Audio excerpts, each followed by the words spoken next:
Well, hey, Jason. Hey. Welcome to Behind the Braves, and appreciate you joining us today. Thanks, guys. Happy to be here. Yeah, well, we talked at the winter meetings, and knew we wanted to have you on at some point, and love what you've been doing with the team, and fascinated about all the stuff that you do. And I don't think Ricky and I probably know very much about what you do, and I know our fans don't. So we definitely wanted to have you on, talk about kind of what's going on in your world, exactly what you do, and kind of give us a little tutorial on how you impact the team, because I think this is just it's just where we are in the game of baseball today is fascinating to a lot of us that played, and guys that are around the game. We understand a little bit of it, but we really probably don't know exactly what's going on, and maybe we can pry out of you maybe some stuff that you're working on that's not too that's not too far out there. But anyway, we're glad you're on. Great. Happy to be here. Yeah. Well, tell us a little bit about just from what's going on today in the game, from your perspective, and kind of just a general from a novice perspective. If a novice is listening to you, what can you boil it down a little bit about what you do to impact the team on a daily basis? Sure. So I think the essence of what analytics, R&D, whatever buzzword you want to use is using information to make data-driven decisions about baseball or data-driven recommendations. So I think there's sort of a narrative in baseball that R&D or analytics is going too far or is crowding out scouting or crowding out development. I think that couldn't be farther from the truth. I think that if you look at the game in the last few years, R&D analytics departments have exploded, but scouting departments are bigger. International scouting is bigger. Information on the amateur scouting side is bigger. I think teams, as they've evolved in their decision-making process, have realized that just any information from any source is something that they want to use, and they want to use to make more effective decisions. Because, as we know, these are millions of dollars or multi-million-dollar decisions that we're making on an everyday basis. So we want to have as much information from as many different perspectives as possible. So the way that I see R&D and analytics is just another vote, another piece of information in that process. And I think if we can use lessons and techniques from business intelligence or economics or other disciplines to help make more effective data-driven recommendations, folding in scouting and development and our field staff and all of that stuff and baseball expertise, we're going to be doing better than our opponents. Yeah, that's a great word. And what's interesting to me, being on the business side of it now, we're heavily into analytics and how to make the business run better, how to better serve the customer, and all that kind of stuff. And I think what's interesting about as well about baseball, being in it a long time for myself, I'm probably I'm a little bit older than you, so I can say that baseball has always been slow to change. Mm-hmm. And even when we were playing, we wanted to have certain things as a player to help benefit us, whether it was a chiropractor or whether it was certain things in the weight room. Baseball just always seemed a little bit hesitant. It is maybe too, I know the word old school is thrown out a lot, but we really felt like there were some things that we wanted to do to push the envelope, and we were kind of restricted because baseball was always the slowest to change when you look at all the other sports. Mm-hmm. So I can imagine the resistance that you've kind of encountered as you've gone through. Your career, you started with the Oakland A's, you talk about an internship with them, and then you went to the Indians, and then you went to the Marlins. And so you've seen probably a lot more, and probably can tell a better story about that. And just when you come in talking the way you do and the way you view things, it's probably been a little bit, you've seen a lot of hesitation. Definitely. And I think the different stops and the different disciplines and jobs that I've had, there's definitely been varying levels of resistance, if you want to call it that. And I agree that baseball is often slow to change, very steeped in tradition. I think it's always been that way, and to some extent it will always be that way. It's part of the beauty of the game, right? This is a game that we've been playing for 150 years, and on the field there are very few things that have changed about it, which is, I think, amazing. In terms of the decision-making, though, as you said, there are certain things that we want to change quicker than others if we're able to get competitive advantages on our opponents. So resistance might be the wrong word. I think that people have become a lot more open-minded over the last decade or so. And I've always made an effort in my career to get to know scouts, get to know our development people, our field staff, and kind of understand what they're seeing and to sort of learn how they approach the game and see if I can use that to make me better in my disciplines. So I think there's a tremendous amount of things that scouting and traditional evaluation of players can lend to the R&D side of things. I hope there's some things that those guys can learn from us. But the most effective departments that I've worked at have blended them effectively and used the strengths and weaknesses of each one and kind of been conscious of what those are. It's interesting, even in what I do on the social media side of things. I mean, analytics have become a big part of what we do too, in that even every single little tweet, every little dumb GIF, every little thing that we do, even all the silly things on Twitter, the day after, all of this is input into a system. And then throughout the year, there's I'm going to give her a shout out right now because she does great work. A wonderful woman in New York named Caroline who works for MLB, who runs all the analytics on every social post from every team. And then she comes to us throughout the year and says, hey, this type of post is not performing well. Maybe you shouldn't be doing it anymore. And on the flip side, she's like, hey, this type that you're doing here, it's actually, she's like, surprisingly doing well. Maybe you should look at doing that more. I mean, it's all about getting the brand out there more and marketing better and all of that. So it's interesting how analytics is it's not in baseball, it's not just confined to the field. You said it's what you do in the marketing side, it's what I do in the social media side. I know no 2 days are the same for you, but if you could, just what is a typical day for Jason? What is that for you? So I'm not much of a morning person, so I roll in around 9:15, 9:30. We have a daily meeting in my department at 9:45. We call it our stand-up. It's something that we took from software development. They have like this Scrum or Agile methodology where it kind of informs how they work on certain projects and how they prioritize things. And one of the things we stole from them is this concept of a stand-up meeting where we all just get together in a room. We actually sit down for it, which is sort of betraying the name, but just everyone goes through what they did yesterday, what they're doing today, if they're having any issues, and that's it. It takes about 10 or 15 minutes, but it's a really good way to connect with the guys and to keep a measuring stick on what I'm working on, what they're working on, prioritizing things. We have a couple guys who work remotely generally, so it's good to like keep in contact with them. It helps them feel part of the team as we're doing things. So we'll have that stand-up meeting, and then I'll typically pull a couple of the guys into the office just to talk about some of the projects that they're working on, whether it's, looking at the way to approach certain hitters in the game, whether it's building something into our information systems that we have, whether it's the hiring process, which is starting very soon, looking at interns and full-time job candidates. We try to have a fun time at lunch. Occasionally, we'll bring in some food for the department. We had a big Thai dinner last night before the game. Nice. Something we try to do to keep the guys motivated. And then the rest of the day, it's just, no 2 days are the same. Sometimes it's meeting with Alex and Paré and Alex and Mike Fast about potential waiver claims or decisions that we're going to make. I tend to watch a little bit of video from the previous minor league games, the previous night's games. So just to keep tabs on what our guys are doing, looking at the game reports, things like that. And then I'll end up doing some of my own work, whether it's research or administration or reading through some of the write-ups and research that the guys in my department have put together. So it's funny as I tell people, like as I've transitioned into a role like this, we have a department of between 10 and 12 people, depending on how you count it. And then there's the Major League Operations department as well. And it's funny, like I feel like I end every day and I'm like, I didn't do any work today. But I guess the nature of the job has changed to my role is to make the guys that work for me are all tremendous. And I feel really, really lucky to work with such a gifted group of people. Make sure that they're kind of working on the right things, that they're prioritizing things correctly, and to help them kind of work through any sort of difficulties that they're having. So I think we have a really good department of guys. It's just it's a very fun place to come to work.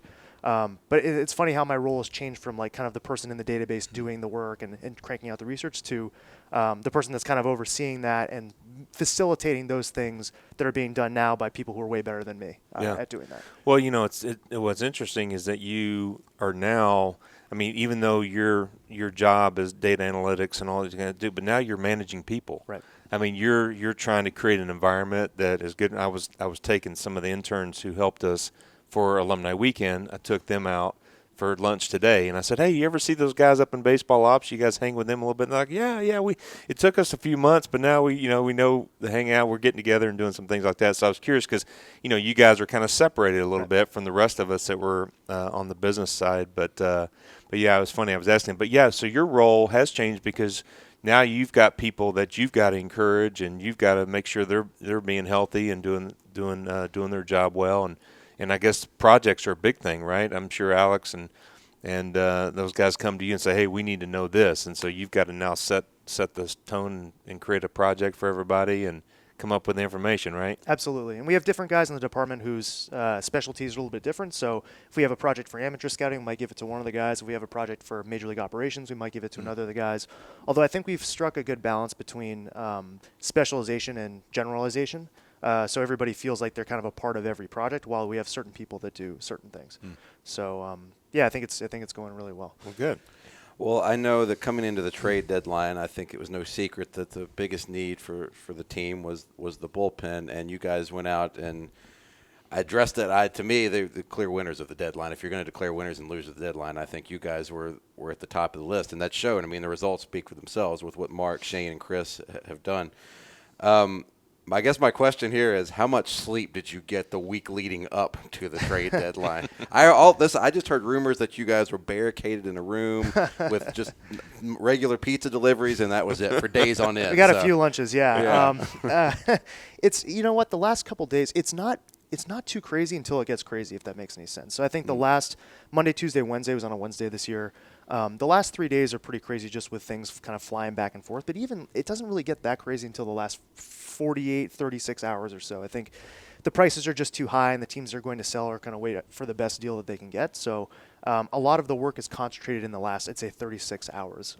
Prior to that, it's, hey, be available, come up with your pref list, come up with the ways that you would value players and potentially creative targets. But it's just the last couple of days where it gets like really nuts, and there's kind of that fog of war because you're trying to do 2 or 3 different things at once, and then there's another team you're competing against that's doing something that's affecting what you're doing, and it's really fun, but it is very stressful. And I think Alex and Paré do a tremendous job of managing that, and it's been fun to see that and kind of learn from them because I think if I were thrown into doing that, I would be just tearing my hair out. So, Well, I wanted to ask you about something very specific that I've noticed, and tell me how maybe it relates to what you're doing, and I have an idea, but I think it's a cool idea, and I just want to use Max Fried as an example. Okay, so in the past couple years, and just a little background on me, I've taught for about 15 or 20 years since I got done playing, and I've always been fascinated with how can we make this guy a better pitcher? Whether he's 8 years old or 18 or 28, how do we make him better?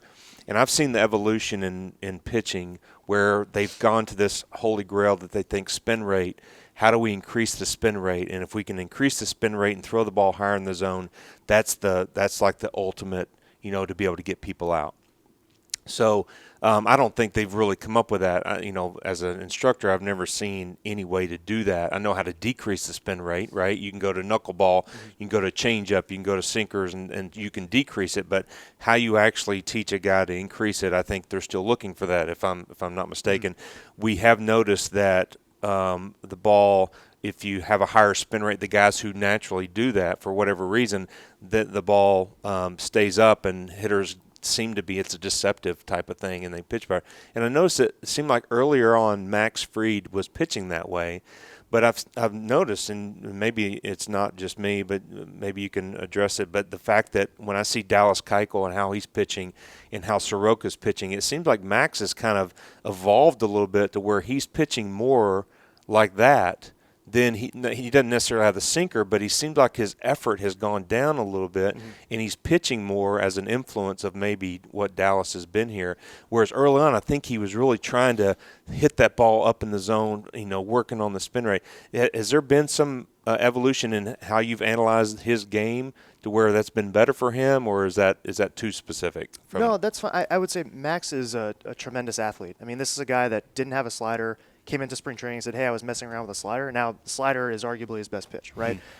Messing around with a two-seam, he threw it in a game. It was great. So Max, for him, pitching approaches, the sky's the limit for that guy. And I think that the way that we approach players from a data perspective, just kind of generally speaking, is that we try to individuate very much. We don't try to say, hey, everybody has to be a high fastball, curveball guy, because certain guys don't throw fastballs and play up in the zone. Certain guys don't throw curveballs. So in terms of the data usage for trying to help make our players better, the things that we present to the coaching staff, and we go through all the proper channels, but we try to make sure, we try to advise things that fit with what a player is able to do and the way that their stuff plays.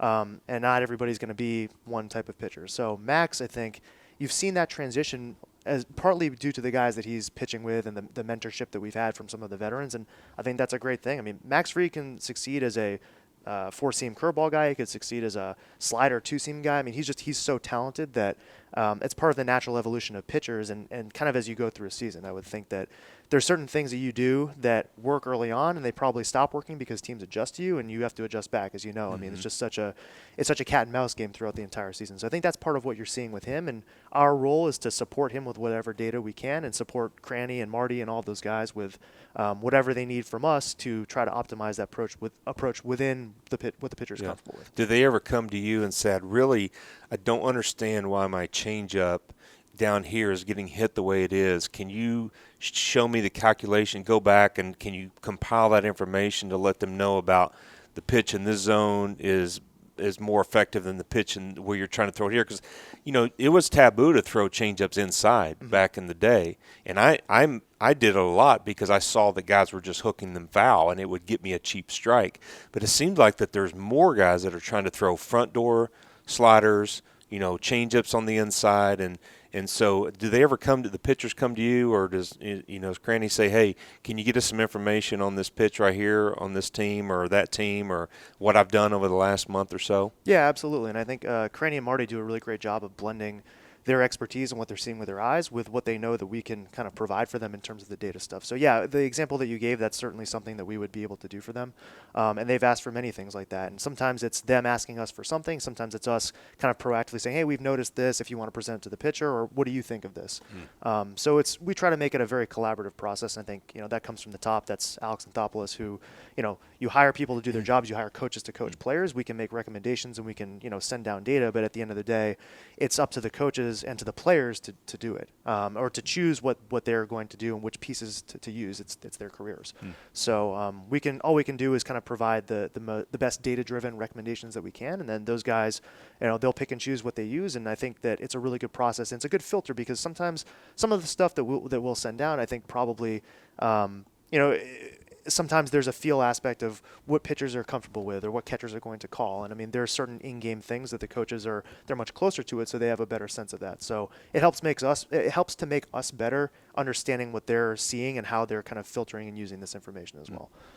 So is there ever any direct interaction with you and the players on this stuff, or is it pretty much all you're sending it to the coaching staff and the coaching staff is up to them to present to the players? Yeah, it's usually sending it through the coaches. I mean, it's their expertise, and they're the ones that have the relationships with the players. Occasionally I'll talk to a guy after a game and say, great job, really like the way you use this pitch, whatever. But anything that's a recommendation, even if the players ask for it, we go through the coaches.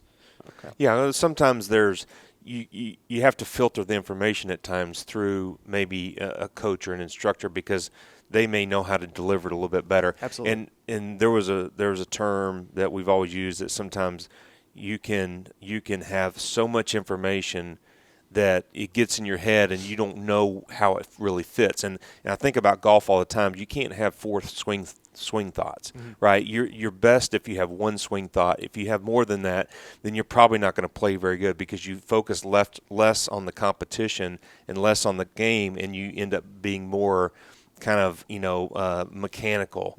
And I think sometimes information can do that. So you really need a professional who can say, okay, well, we need to give him this information, but we need to give it in this way, especially a young kid.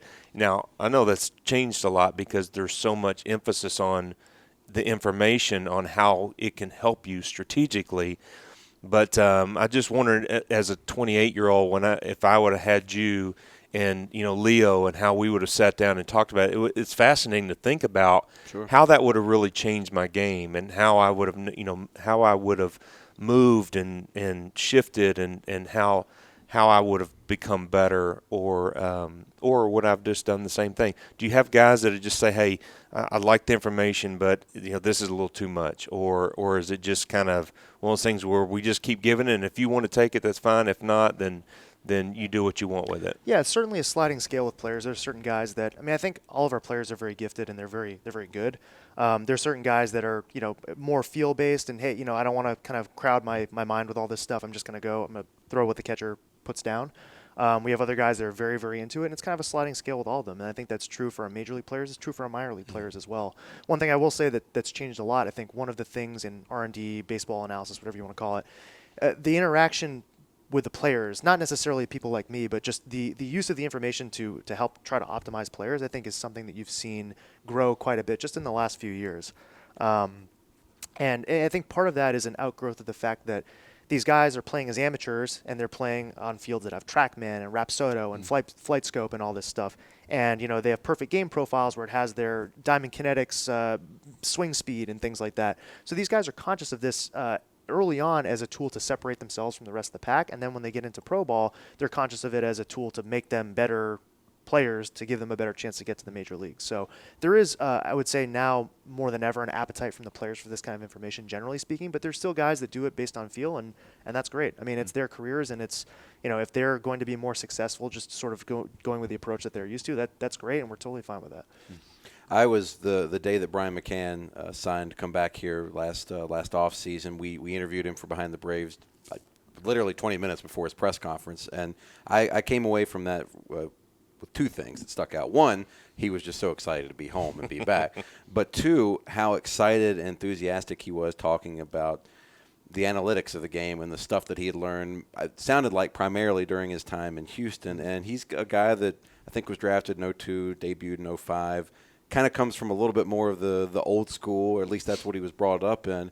But he's clearly embraced kind of where the game has gone. So with catchers, are catchers in particular, are they a little bit more apt to maybe take in the data or reach out for the data from you guys, because they're the ones that have to work with the pitchers on a daily basis? Yeah, absolutely. I mean, we always talk in the office about how it's so hard to find catching because they're involved in every pitch of the game. They have to handle the staff. There's just so many responsibilities of those guys, and using the information to help optimize the game plan is something that we would like catchers to be able to do. I think we're very fortunate to have two guys that have a tremendous combination of ability to use the data and baseball feel. I mean, between Flo and BMAC, and I haven't talked as much with Cervelli, but I mean I've heard really great things. We've talked to him about a few things, and he seems great as well. So that's one of the focuses that we have when we're looking at that position, are guys that have their own feel but can blend it with some of the information that we're providing as well.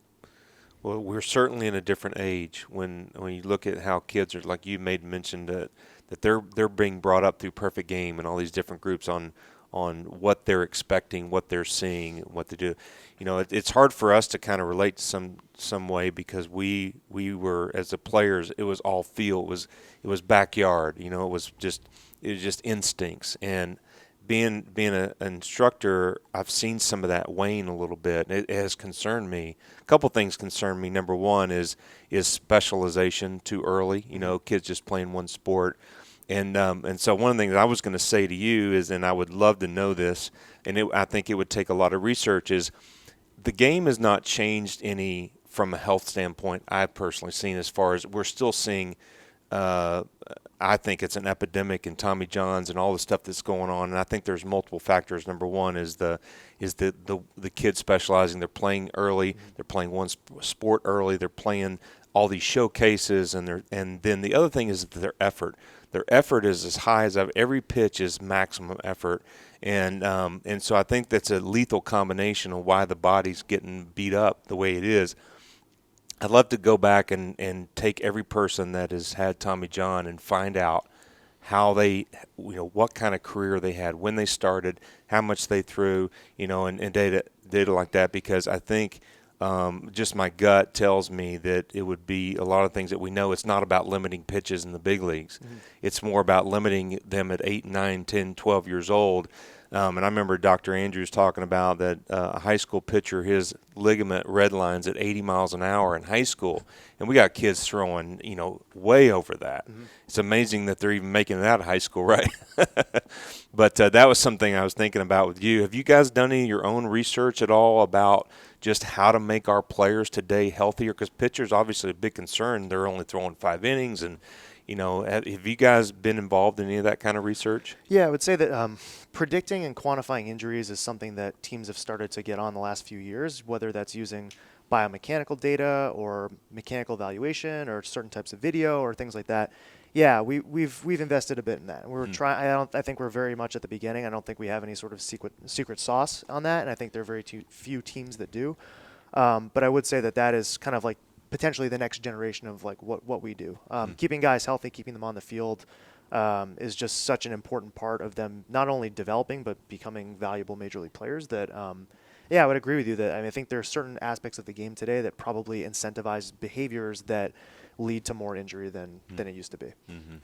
You touched on players coming up younger and their perfect game, and they're used to all the different the things on the field that are used to measure them and their abilities. I was going to ask you, and I was curious, like coming into a draft, how much are you able to use analytics and the things that you do in looking at high school players and potential international signings? I mean, I would think that there's some places where the data that you're collecting there is probably good, but I would think you also have to decipher between some places or things that maybe I don't know that this is right. I mean, how much are you able to actually effectively use analytics in scouting leading up to the draft? We don't use it at all, and nobody else should either. So. Okay.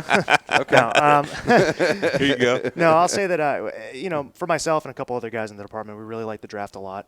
The amateur draft is fascinating because it's kind of the next generation of. Now there's starting to be TrackMans at D1 colleges. There's starting to be TrackMans and flight scopes and all that stuff, as I mentioned, at showcases. So we have more data about players than we ever have before. Now, how can we combine that with the scouting look, which is still such an important part of amateur evaluation, right? We have a bunch of guys going around the country spending basically every waking moment from January through June looking at these players and trying to optimize their schedules and get to see the right players and whatever. So yeah, there are certain things in the data that we look at and things that we value and things that we can kind of combine with what the scouts are seeing. But the beauty of amateur scouting is that a scout can still go to some junior college and see a guy that he's never heard of and he throws 95. And if you're the guy that's seen that, you're gonna get that player, and you might have a major leaguer on your hands. So I think it's there's a little bit of romanticism for me on the amateur scouting side, but I do think it's being combined with a lot more data now than we've ever had before, and it's up to us to figure out which pieces of that we can use and which pieces of the scouting look are the most relevant as well. Yeah, it's a great combination where you can take, you've got all these scouts for years have combed the country, like you're saying, but you've got this one guy that you're basically trusting in, and you got one cross-checker and another cross-checker that go in, and that's how they've collaborated in the past. So now you've got this other tool that can come in and kind of even more kind of back, either I guess it would be confirm what they're saying to some degree, because there's still a big human element to it as far as scouting goes. But I love the scouts. I mean, scouts were the guys that they would call. We'd go to the park and throw, and they would, have their gun out and talk to you about playing and come do the eye test with you. And I got just some guys that are really important to me, like Roy Clark. I don't know if you ever get a chance to meet Roy, yeah, but Roy's great. Roy's been in the game a long time, and there was just some guys that really had a lot of love for, just because they were a part of my story. And you think about, like you said, you romanticize that.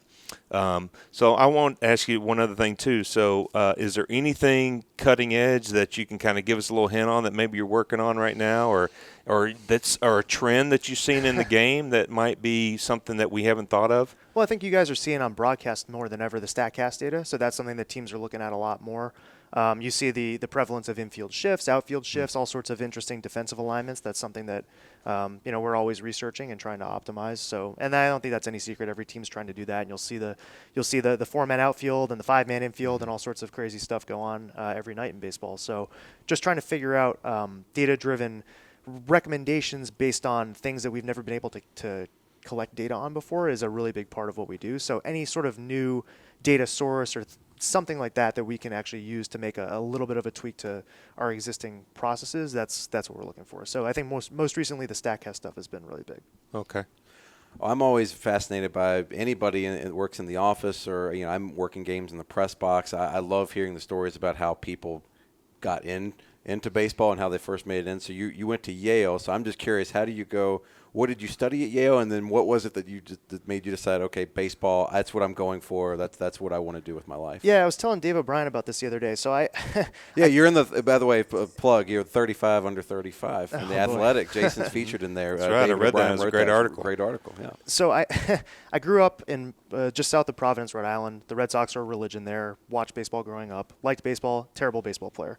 I was a wrestler. I ran track, whatever. But just the ball sports, not great at them. Love watching them, but So I get to Yale, and my roommate walked onto the baseball team. He was a kid from Texas, ended up being their closer in 2 years, sinker slider guy, ended up breaking a bunch of Ivy League records, ended up being a really good pitcher. But, we always kind of geeked out about baseball. We watched the early version of MLB TV when it was still frame by frame, all that stuff. Yep.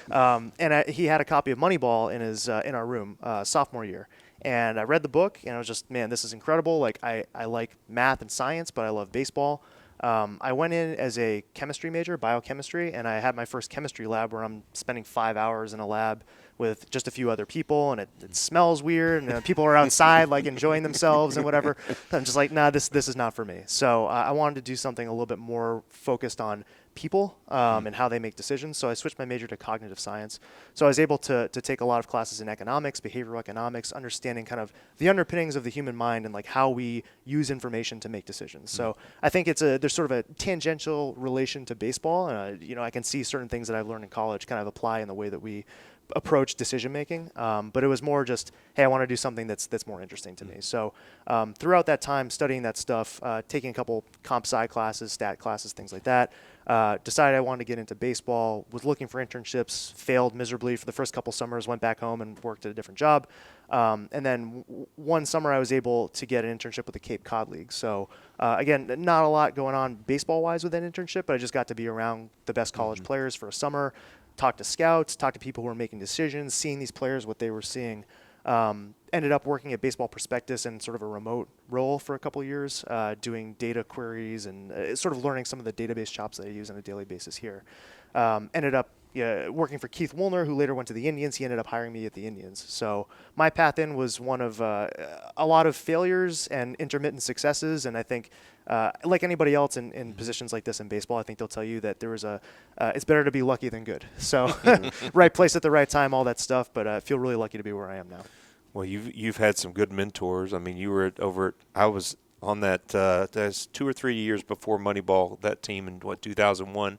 I was there in '99, so 2 years before. So Tim Hudson was a rookie, and they had some really good players on that team, and so but I never got a chance to actually talk to Billy. I saw the movie, and understand it, but what a great success. I mean, I think it's a success story, everything that they've done, being a small market and being able to be every year they've got a team that's in the hunt, and with the team I was on was no different. But then going, of course, the Indians was John Hart with those guys at the time, or was Dan O'Dowd? John Hart was gone by that time. It was Mark Shapiro, Chris Antonetti, That's Mike right. Chernoff. Yeah, those guys, learned a lot from those guys, tremendous amount. I then went to Toronto, where I got to work with Joe Sheehan and Alex, of course. Learned a lot there as well, and then was able to I got permission called on me for the Miami job where they didn't have a department. So the opportunity, I loved working in Toronto, and just the opportunity to kind of have my own department and to start something from the ground up. I've been a part of 2 departments that were kind of just getting off the ground. So I'd seen a lot of things that, hey, like this is a really great way to do this, a really great way to manage people. Hey, maybe this is something that we should invest in quicker. This is something that we shouldn't invest in until year 3 or 4, that kind of thing. So I have my own thoughts about how to start a department and how to use sort of limited resources to align them and allocate them to create a decent R&D department as quickly as possible. So that was an interesting challenge in Miami, and those guys treated me great there for the 1.5 or 2 years that I was there. We were able to hire a couple people, get kind of things off the ground in terms of the data and the information systems. I feel really proud of what we were able to do there.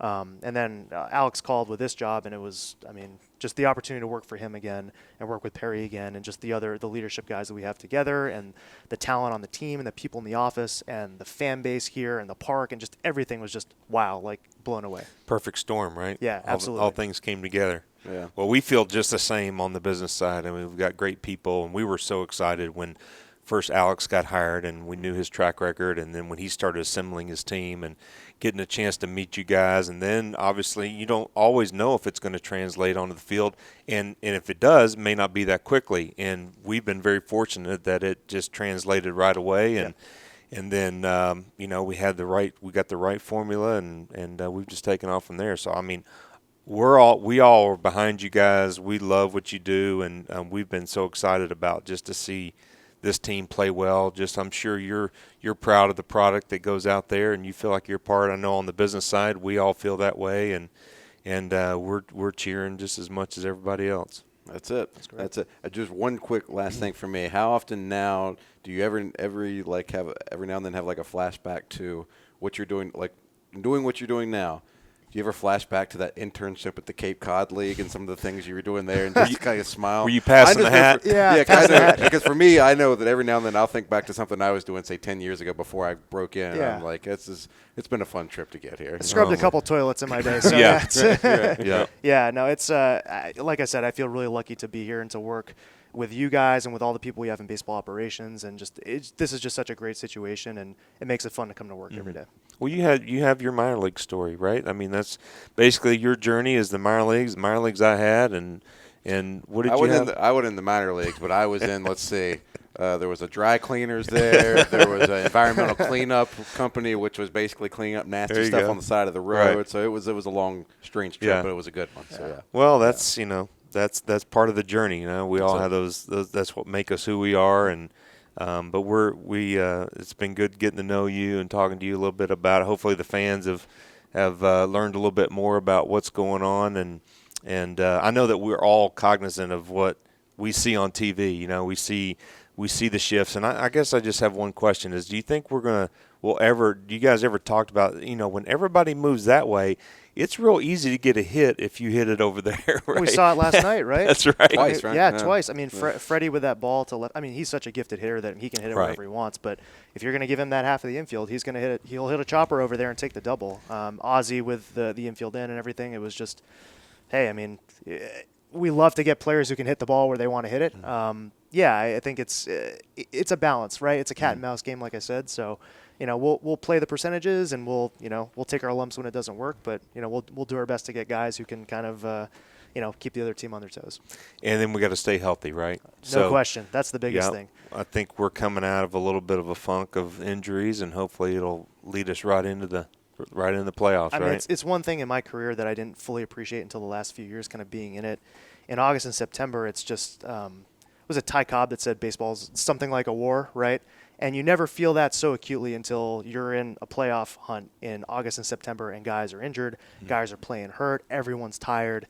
I think we've been very fortunate to get some really great players as sort of depth for us. That's really helped us kind of keep the tide high until our starters get back. So well, the work you guys have done has been incredible. It speaks for itself. I mean, I think coming into the season, I spent too much time on Twitter, so I see a lot of the negativity and the criticism out there, but I think it's shown to this point that you guys were making the right moves. The Donaldson move has obviously paid off unbelievably. That guy, I love watching that guy play every day. Who, by the way, who knew? I didn't know that he was as good of a defender as he is. I love watching him play defense. I think we got 4 Gold Glovers in the infield. I mean, it's like but those guys are incredible. But managing to get Keuchel, and then the moves you made at the deadline, and then the moves you made after the deadline, and filling all those holes every time somebody's gone down, you guys have plugged it seamlessly. And the work that Alex, Paré, you and your whole staff have done it's just been phenomenal. And I know from the business marketing side, we've been incredibly proud of what you guys have done, and just happy to be a part of it. So that's right. I appreciate it. Thanks for joining us. Sure thing. Thanks, guys.